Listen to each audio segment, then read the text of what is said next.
नमस्कार बच्चों, rock gold academy ई classes में आप सभी का स्वागत है। मैं नीतू गोयल आपके समक्ष आपकी पाठ्यपुस्तक क्षितिज का सांवले सपनों की याद पाठ लेकर उपस्थित हुई हूँ, जिसके लेखक हैं जाबिर हुसैन जी। जाबिर हुसैन जी का जन्म 1945 ईस्वी में बिहार में हुआ था। बच्चों, वे अंग्रेजी भाषा एवं साहित्य के अध्यापक रहे और जाबिर हुसैन हिंदी, उर्दू और अंग्रेजी तीनों भाषाओं में समान अधिकार के साथ लेखन करते रहे हैं। उनकी हिंदी रचनाओं में जो आगे हैं डोला, बीबी का मज़ार, अतीत का चेहरा, लौंगा, एक नदी रेत भरी प्रमुख हैं। बच्चों, प्रस्तुत पाठ जून 1987 में प्रसिद्ध पक्षी विज्ञानी सालिम अली की मृत्यु के तुरंत बाद डायरी शैली में लिखा गया संस्मरण है। सालिम अली की मृत्यु से उत्पन्न दुख और अवसाद को लेकर लेखक ने सांवले सपनों की याद के रूप में व्यक्त किया है। सालिम अली का स्मरण करते हुए लेखक ने उनका व्यक्ति चित्र प्रस्तुत किया है और यहाँ पे बच्चों प्रस्तुत पाठ में जाबिर हुसैन जो लेखक हैं, उन्होंने सालिम अली की मृत्यु के बाद जो दुख प्रकट हुआ है, जो कि एक पक्षी प्रेमी थे, प्रकृति प्रेमी थे, तो उनकी मृत्यु के बाद जो लेखक को दुख उत्पन्न हुआ है उसके बारे में इन्होंने इस पाठ में लिखा है। सांवले सपनों की याद। आइए शुरू करते हैं। पाठ की शुरुआत बच्चों वहाँ से होती है जब सालिम अली का जनाजा निकल रहा है, उनकी अर्थी निकल रही है। लेखक उस समय का वर्णन कर रही हैं कि सालिम अली जो कि पक्षी प्रेमी थे, प्रकृति प्रेमी थे और एक बहुत ही महान पुरुष थे, जब उनकी अर्थी निकल रही थी, जनाजा उनका निकल रहा था, तो उस समय का लेखक ने वर्णन किया है। लेखक बहुत उदास है। लेखक कहते हैं कि वहाँ का माहौल दुख से भरा हुआ है। जब उनका जनाजा या अर्थी निकल रही है सालिम अली की, तो कि मतलब कोई भी अब उस समय रोक के देखे, कोई जाने वाले को कोई नहीं रोकता। जिसे जाना होता है उसे जाना ही होता है कि यह कटु सत्य है कि जो दुनिया में आया है वो जाएगा भी। और बता रहे हैं कि उनका जो जनाजा था, अर्थी जो उनकी जा रही थी, उनके पीछे हुंज मतलब बहुत भीड़ थी वहाँ पे। और ऐसा लग रहा था जैसे ये जो सफ़र ये तय कर रहे हैं वो उनका आखिरी सफ़र हो, और मतलब और ये उनका आखिरी पलायन है, आखिरी बार जा रहे हैं वो, फिर लौट के नहीं आएंगे। अब वो जैसे प्रकृति में विलीन हो गए हैं, और जैसे एक पक्षी होता है और वो मौत से पहले अपना ज़िंदगी का आखिरी गाना गाता है, तो ऐसे ही लग रहा है जैसे बस अब उनका आखिरी पड़ाव है, क्योंकि अब वो जा रहे हैं। वो दुनिया उन्होंने छोड़ दी है, सब तरफ सन्नाटा है, सबको दुख हो रहा है और सबको इसी बात का दुख है कि सालिम अली की मौत हो गई है। लेखक यहाँ पे कहते हैं कि जैसे कोई सोए हुए पक्षी को जगाना नहीं चाहता, पक्षी जब सो जाता है कोई नहीं जगाता, तो ऐसा लग रहा है जैसे सालिम अली बहुत गहरी नींद में सो गए हैं और कोई भी उन्हें जगाना नहीं चाहता है।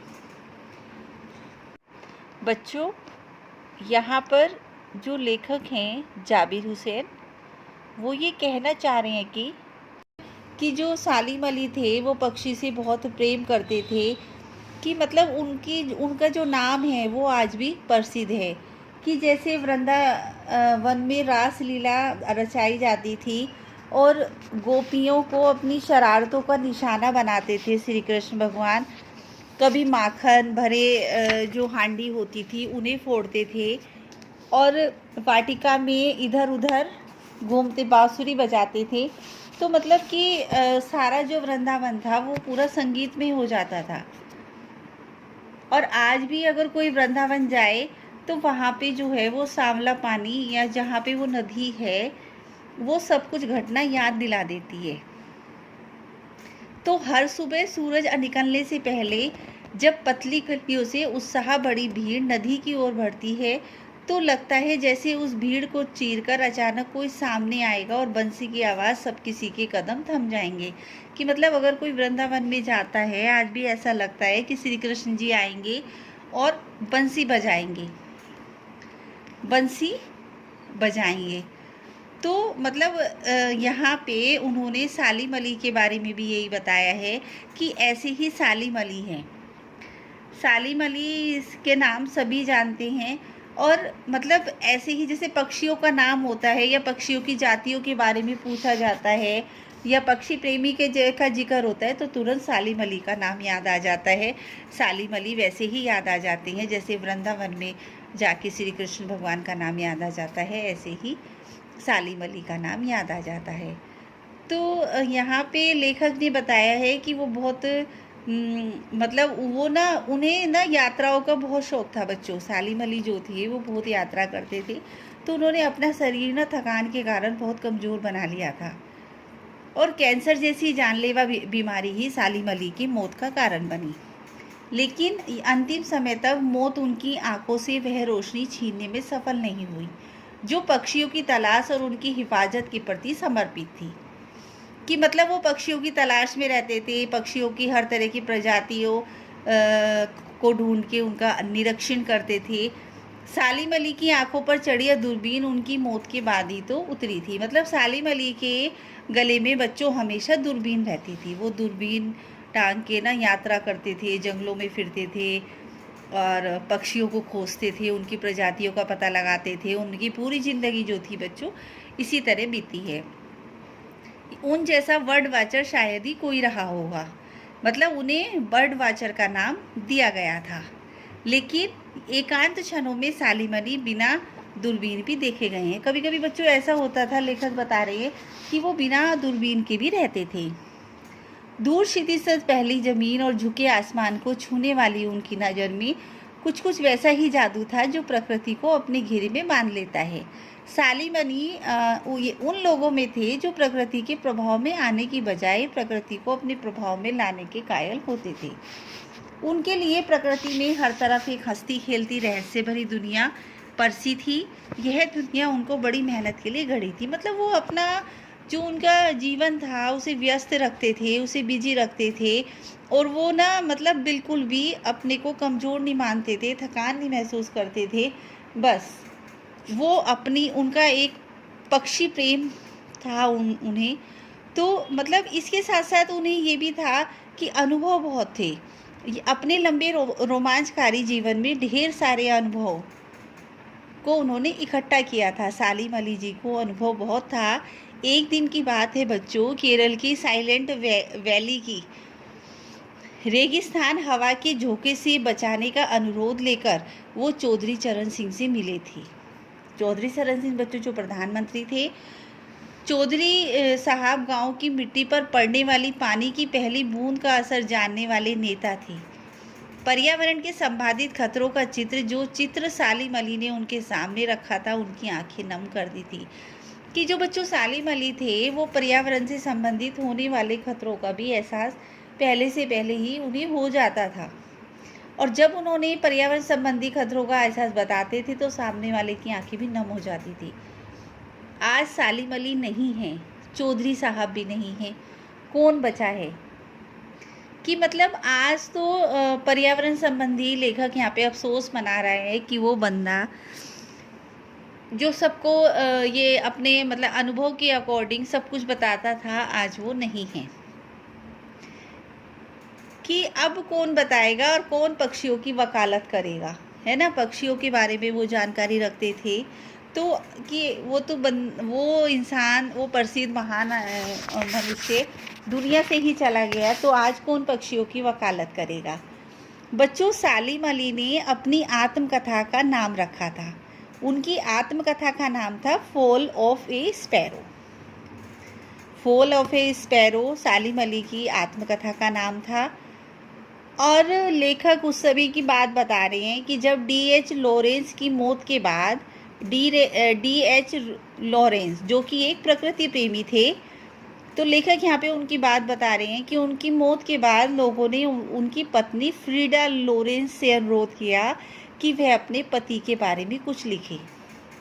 फ्रीडा चाहती तो ढेर सारी बातें लॉरेंस के बारे में लिख सकती थी, लेकिन उसने कहा मेरे लिए लॉरेंस के बारे में कुछ लिखना असंभव सा है। मुझे तो महसूस होता है कि मतलब मैं उनके बारे में क्या बताऊं, कि मैं उनके बारे में नहीं बता सकती। मैं तो सिर्फ इतना बता सकती हूँ कि छत पे बैठने वाली जो गोरैया लोसेंस के बारे में ढेर सारी बातें मेरे से भी ज़्यादा जानती है, यानी कि मतलब मेरे से ज़्यादा और ही उनके बारे में बता सकते हैं। वो सचमुच इतना खुला खुला और सादा दिल आदमी था। मुमकिन है लॉरेंस के लिए मतलब कि उनका बयान करना, उनकी प्रसिद्धि के बारे में बताना। तो जटिल प्राणियों के लिए सालिम अली हमेशा एक पहेली बने रहे। बच्चों, इन्हें पक्षी प्रेमी ये कब से बने, इनके साथ एक घटना हुई थी बचपन में, जब सालिम अली कि एयर गन से खेल रहे थे एक बार, तो घायल होकर नीलेकंठ की गोरैया, जब उनके हाथ में एयर गन थी तो एयर गन चला रहे थे, तो तभी उसी समय नीलेकंठ की गोरैया को वो एयर गन चल गई और उसकी लग गई, उससे वो गोरैया, नीलेकंठ की गोरैया घायल हो गई। तो तभी से उन्हें पक्षियों से प्रेम हो गया था। उन्होंने उसका इलाज किया, उसे घायल का पट्टी करी, उसे उसका मलहम वगैरह लगाया, और जब तक वो सही नहीं हुई उसका बहुत अच्छे से ध्यान रखा और उसे सही किया। और नीलेकंठ की वह गोरैया सारी ज़िंदगी उन्हें खोज के नए नए रास्तों की तरफ ले जाती रही। मतलब तभी से उन्हें पक्षियों से प्रेम हो गया और तभी से वो पक्षियों के जातियों के बारे में अनुरक्षण करने लगे, उनकी केयर करने लगे, उनसे प्रेम करने लगे। और ज़िंदगी की ऊंचाइयों में उनका विश्वास एक क्षण के लिए भी नहीं डिगा। मतलब वो पूरी ज़िंदगी पशुओं के नाम ही उन्होंने समर्पित कर दिया था। और क्या करते, वो दूरबीन लेके पूरा दिन फिरते रहते थे पक्षियों की प्रजातियों के बारे में, है ना। और मतलब उनके रंग, कलर, सब कुछ उन्हें पता था, और वो इसी पे ही, वो एक वैज्ञानिक की तरह इसी को ही सर्च करते रहे। वो लॉरेंस की तरह जिंदगी का प्रतिरूप बन गए। जैसे लॉरेंस के बारे में लेखक ने यहाँ बताया है कि वो प्रकृति प्रेमी थे, वो भी ऐसे ही अपनी ज़िंदगी भर प्रकृति के बारे में निरीक्षण करते रहे। तो लॉरेंस की तरह वो भी एक, सालिम अली भी एक मिसाल बन गए। सालिम अली प्रकृति की दुनिया में एक टापू बनने की बजाय अथाह सागर बनकर उभरे थे। अथाह सागर मतलब हर जगह उन्होंने अपनी प्रसिद्धि कायम करी। जो लोग उनके भ्रमणशील स्वभाव, उनकी यायावरी से परिचित हैं, उन्हें महसूस होता है कि वो आज भी पक्षियों के सुराग में ही निकले हैं। कि मतलब आज भी ऐसा नहीं लगता कि जो उनके फ़ैन हैं, जो उन्हें अपना आदर्श मानते हैं, वो उन्हें आज अभी ऐसा लगता है कि पक्षियों के बीच में से वो निकलेंगे और सालिम अली एकदम से प्रकट होंगे। उन्हें ऐसा लगता है कि सालिम अली दुनिया से चले गए हैं, लेकिन फिर भी वो हमारे साथ हैं, और बस अभी गले में लंबी दूरबीन लटकाए अपने खोजपूर्ण नतीजों के साथ लौट आएंगे। जब तक वो नहीं लौटेंगे, क्या उन्हें गया हुआ मान लिया जाए? मेरी आंखें नम हैं सालिम अली, तुम लौटोगी ना। लेखक यहाँ पे दुख व्यक्त करते हुए उनकी मौत का, सालिम अली की मौत का दुख व्यक्त करते हुए फिर से एक बार कहते हैं, मेरी आंखें नम हैं सालिम अली, तुम लौटोगे ना। बच्चों, यहीं पे हमारा पाठ समाप्त होता है। और अगर आपको मेरी वीडियो पसंद आई हो तो इसे लाइक और सब्सक्राइब अवश्य करें, और बेल आइकन को प्रेस करना ना भूलें। धन्यवाद।